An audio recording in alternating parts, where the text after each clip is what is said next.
Assalamualaikum warahmatullahi wabarakatuh. Om Swastiastu, Namo Buddhaya, salam kebajikan, salam sejahtera untuk kita semua dan salam harmoni. Oke, terima kasih untuk adik-adik semua ya. Ini adalah pertemuan ke-9 kita, yaitu terkait dengan materi usaha dan energi. Nah, sebelumnya kita sudah di pertemuan ke-8 sudah membahas terkait dengan dinamika dan ingat bahwa pertemuan-pertemuan sebelumnya itu saling bersinergi dan itu penting untuk adik pahami materi sebelumnya untuk masuk ke materi ke-9 ini terkait dengan usaha dan energi. Oke? Oke. Di sini saya akan menjelaskan tentang apa itu gaya dan energi, ya. Kemudian apa itu usaha.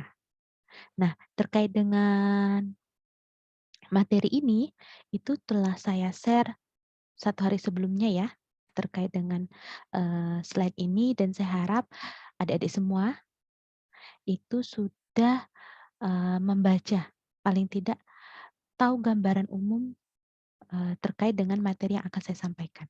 Oke. Nah, di sini saya mulai dengan, pertanyaan, yaitu ini sebuah truk ya, mengapa truk ini bisa, bergerak? Nah, mungkin ini pertanyaan yang sederhana karena, adik-adik semua, sudah apa ya, dari kecil sudah biasa melihat mobil bergerak, kemudian ada truk yang bergerak, bahkan pesawat juga bisa bergerak di udara kan. Nah, mengapa hal ini bisa terjadi? Nah, oke, lazimnya adik-adik pasti menjawab seperti ini. Oke, menjawab bahwa, "Oh, karena ada, eee, keberadaan roda-roda yang berputar, makanya truk itu bisa bergerak." Ada lagi yang menjawab, "Oh, karena ada mesin, Bu, yang menggerakkan roda." Oke. Dan ada lagi yang menjawab, lebih naik lagi, "Oh, karena piston-piston di dalam mesin itu melakukan torka yang memutar roda melalui batang pemutar." Oke, sehingga, truknya bisa bergerak. Nah, ini adalah jawaban yang tidak salah, ini saya katakan tidak salah. Jawaban ini berjenjang kan, oh dari roda, ternyata ada mesin yang menggerakkan roda, oh ternyata piston-piston dalam mesin itu yang melakukan torka sehingga roda itu bisa bergerak, roda bisa berputar. Nah, tetapi, perlu adik pahami bahwa, tidak hanya sampai pada piston-piston ini, yang membuat, truk itu bisa bergerak. Nah, saya akan menjelaskan materi terkait dengan mengapa sih, eee, truk ini bisa bergerak dan nanti di bagian akhir kita akan adakan diskusi untuk adik-adik bisa menjelaskan dari materi yang saya berikan, mengapa, mobil ini akhirnya bisa bergerak tanpa kita harus memandang, "Oh ternyata ada roda yang berputar." Oke? Oke. Seperti yang adik-adik, telah pahami di materi-materi sebelumnya yang saya jelaskan, ingat, ketika kita ingin, memahami tentang gerak dari suatu benda, ya, kita harus tahu bahwa peristiwa fisisnya itu ada, dan peristiwa fisis itu, ya, terkait dengan posisi, ingat, posisi ya, kita nggak tahu, terkait dengan gambaran peristiwa fisis kalau kita tidak mengetahui posisinya. Dan ingat terkait dengan kerangka acuan yang dipilih, ini sudah saya jelaskan sebelumnya, di pertemuan sebelumnya dan saya harap adik-adik tidak melupakan materi ini, oke? Nah, seperti ada orang yang melihat kedua mobil di suatu lintasan, ada warna hitam dan hijau. Nah, di sini orang yang diam, orang yang diam ini, itu ternyata merupakan kerangka inersia. Ingat, sebelumnya sudah saya jelaskan terkait dengan apa itu kerangka inersia. Oke? Jadi orang yang berada di sini menganggap mobil-mobil itu bergerak terhadap dia dan dia merupakan kerangka inersia. Oke? Kemudian ada bus nih. Sebelum kita masuk ke tema ini ya, usaha energi, ada bus nih. Eh, ketika bus itu diam, bus yang diam berarti apa? Bus itu dia tidak mengalami percepatan. Oke? Dia pada posisi diam, makanya dia berada di kerangka yang inersia. Jadi ingat hukum Newton 1, 2, dan 3 jangan dilupakan. Oke? Jadi kita harus tahu kerangka acuan dulu nih. Ketika kita ingin mempelajari usaha energi, kerangka acuan inersia, kerangka acuan tak inersia itu harus dipahami. Karena ingat kita di sini terkait dengan gaya nantinya kan. Nah, seperti ini. Ketika mobil ini dia bergerak dengan kecepatan konstan, ya. Ketika bus itu bergerak dengan kecepatan konstan, maka dia sebenarnya berada di kerangka acuan yang inersia. Ya, saya sudah menjelaskan dulunya apa itu kerangka acuan inersia dan non inersia, dan saya harap adik-adik tidak melupakan itu. Oke? Nah, kemudian ketika ada orang di luar bumi, di luar sistem tata surya kita, dia melihat oh ternyata bumi ini itu sebenarnya apa? Kerangka acuan inersia atau bukan? Ada yang bisa menjelaskan ke saya? Oke? Ya, benar. Jadi bumi itu berada pada kerangka acuan yang non inersia. Mengapa? Nah, karena apa? Bumi mengalami percepatan gravitasi. Oke? Nah, saya akan memflashback lagi dan ini penting ya karena ini untuk pemahaman awal adik-adik. Ingat, gaya itu bukan menyebabkan gerak, ya, tetapi dia menyebabkan perubahan dari gerakan. Dan ini sudah saya jelaskan ke adik-adik semua, bagaimana kita mendapatkan bahwa F itu sama dengan M kali A.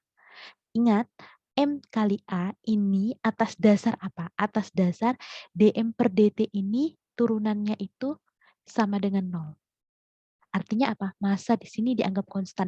Tapi apakah peristiwa-peristiwa di alam itu massa selalu konstan? Tidak, sudah saya jelaskan sebelumnya. Seperti komet. Ketika komet ini itu mendekati matahari, dia melintasi mengorbit matahari, ternyata massa komet itu akan berkurang. Karena apa? Karena ada angin matahari di sini yang menyebabkan debu-debu komet itu terhambur keluar. Tapi ketika dia jauh dari matahari, dia berada di suatu apa namanya kumpulan awan yang disitulah komet akan menarik partikel-partikel sehingga masanya bertambah. Artinya untuk F ini sama dengan M kali A itu tidak berlaku untuk peristiwa komet. Ya, sejatinya tidak berlaku. Jadi tidak semua peristiwa di alam ini itu memenuhi hukum Newton yang F sama dengan M kali A. Oke ya? Oke, saya hanya memflashback sedikit. Nah, sekarang baru kita masuk bahwa oh energi itu ada dua. Ada energi kinetik dan ada energi potensial. Oke. Nah, energi kinetik itu terkait dengan keadaan gerak. Makanya saya menekankan tadi di awal terkait dengan gerak.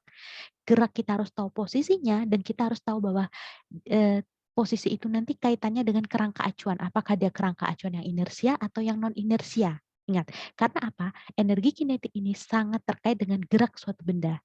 Nah, artinya apa? Setiap benda yang bergerak pasti memiliki energi kinetik dan energi potensial itu terkait dengan konfigurasi benda-benda karena energi potensial ini terkait dengan posisi atau kedudukan dari suatu benda itu. Nah, dan ingat energi itu ini sudah awal ya di pertemuan yang pertama terkait dengan dimensinya itu terkait dengan dimensinya ada ml kuadrat t kuadrat t pangkat minus kuadrat ya atau nanti satuannya ini sama dengan joule. Oke, nah sekarang energi kinetik. Saya sudah mengatakan bahwa energi kinetik ini terkait dengan gerak suatu benda, artinya objek ini bergantung pada tempat pengamatan.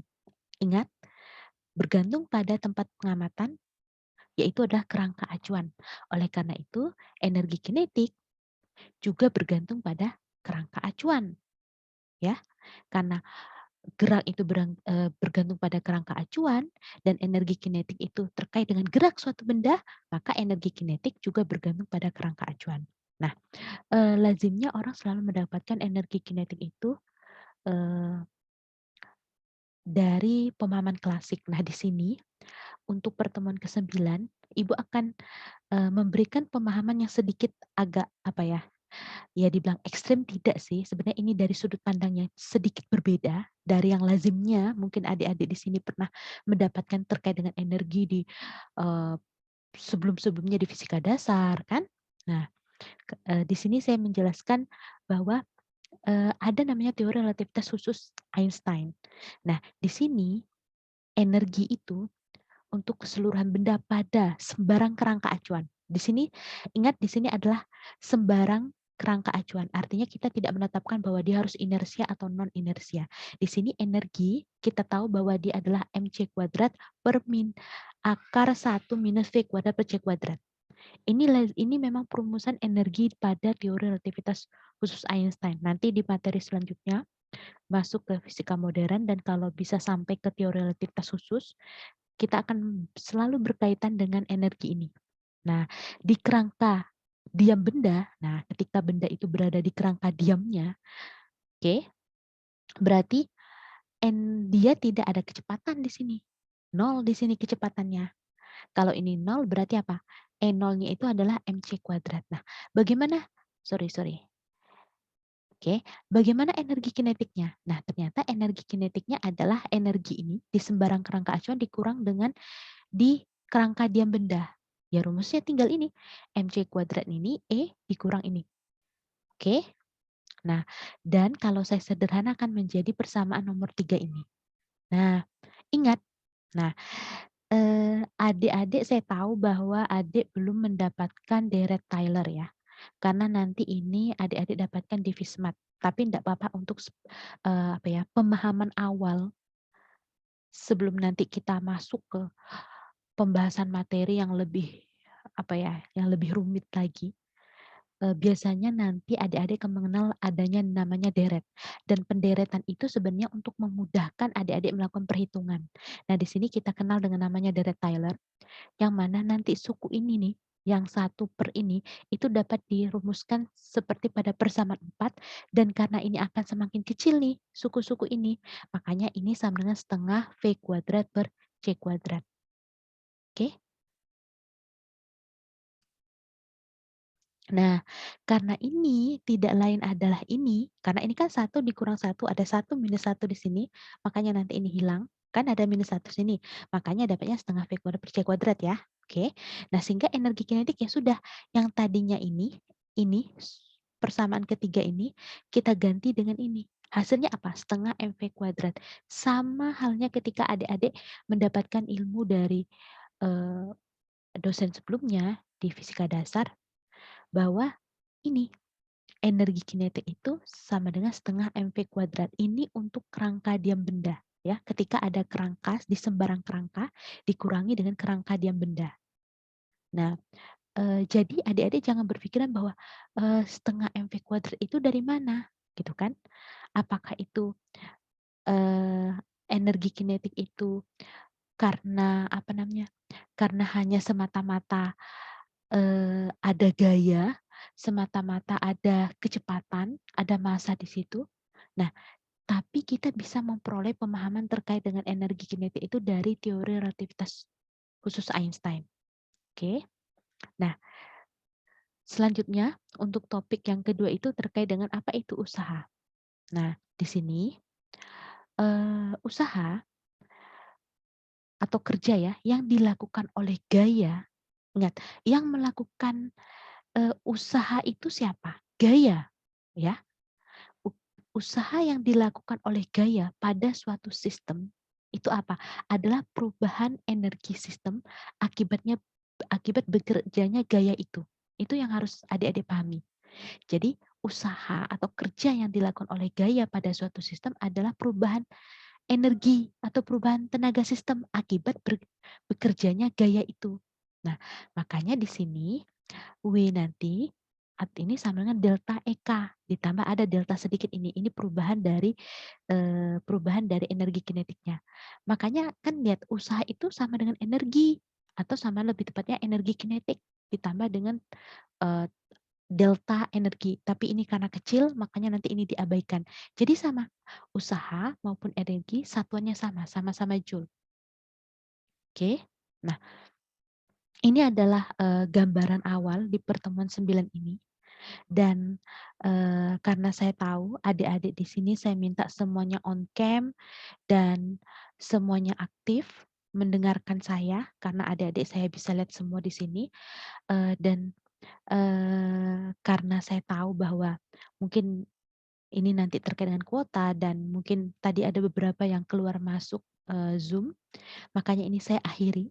Kita akan banyak melakukan pembahasan di, Google Classroom.